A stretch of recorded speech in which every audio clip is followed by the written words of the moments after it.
अर्जुन उवाच स्थितप्रज्ञस्य का भाषा समाधिस्थस्य केशव स्थितिः किं प्रभासेत किमासेति ब्रजेत किम। अर्जुन बोले, हे केशव, समाधि में स्थित परमात्मा को प्राप्त हुए स्थिर बुद्धि पुरुष का क्या लक्षण है? वह स्थिर बुद्धि पुरुष कैसे बोलता है, कैसे बैठता है और कैसे चलता है? श्री भगवान उवाच प्रजहात यदा कामान सर्वान् पार्थ मनोगतान आत्मन्येवात्मानातुष्ट स्थित प्रगस्य तदोच्यति। श्री भगवान बोले, हे अर्जुन, जिस काल में यह पुरुष मन में स्थित संपूर्ण कामनाओं को भली भांति त्याग देता है और आत्मा से आत्मा में ही संतुष्ट रहता है, उस काल में वह स्थित प्रज्ञ कहा जाता है।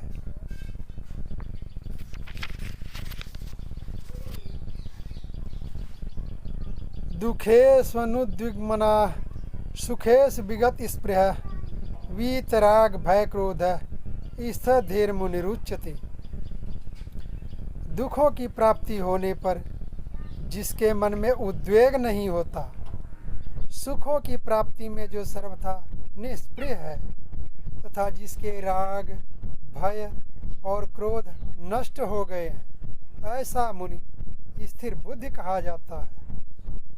यह सर्वत्रानभिस्त्रेहस्त तत्प्रापय शुभाशुभम न अभिनंदति न द्वेष्टि तस्य प्रज्ञा प्रतिष्ठिता। जो पुरुष सर्वत्र स्नेह रहित हुआ उस शुभ या अशुभ वस्तु को प्राप्त होकर न प्रसन्न होता है और न द्वेष करता है, उसकी बुद्धि स्थिर है। यदा संहर्ते चायम कुर्मोंगानीव सर्वशः इंद्राणीन्द्रियार्थेभ्यस्तस्य प्रज्ञा प्रतिष्ठिता। और कछुआ सब ओर से अपने अंगों को जैसे समेट लेता है, वैसे ही जब यह पुरुष इंद्रियों के विषयों से इंद्रियों को सब प्रकार से हटा लेता है, तब उसकी बुद्धि स्थिर है, ऐसा समझना चाहिए। विषया विनिर्वर्तन्ते निराहारस्य देहिनः रसवर्जम रसोप्यस्य परम दृष्ट्वा निवर्तते।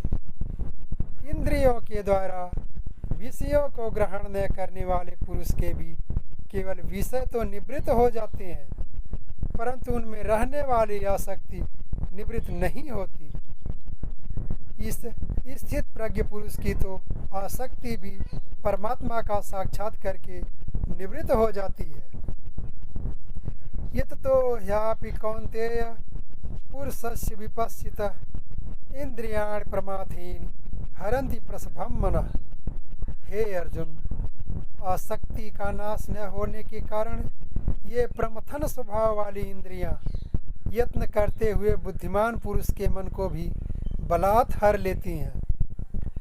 तानि सर्वाणि संयम्य युक्त आसीत मत्परः वशे हि यस्येन्द्रियाणि तस्य प्रज्ञा प्रतिष्ठिता। इसलिए साधक को चाहिए कि वह उन संपूर्ण इंद्रियों को वश में करके समाहित चित्त हुआ पुरुष मेरे परायण होकर ध्यान में बैठे, क्योंकि जिस पुरुष की इंद्रियां वश में होती हैं उसी की बुद्धि स्थिर हो जाती है। ध्यात दो विषयान पुंसः संगस्तेषु उपजायते संगात् संजायते कामः कामात् क्रोधो भिजायते।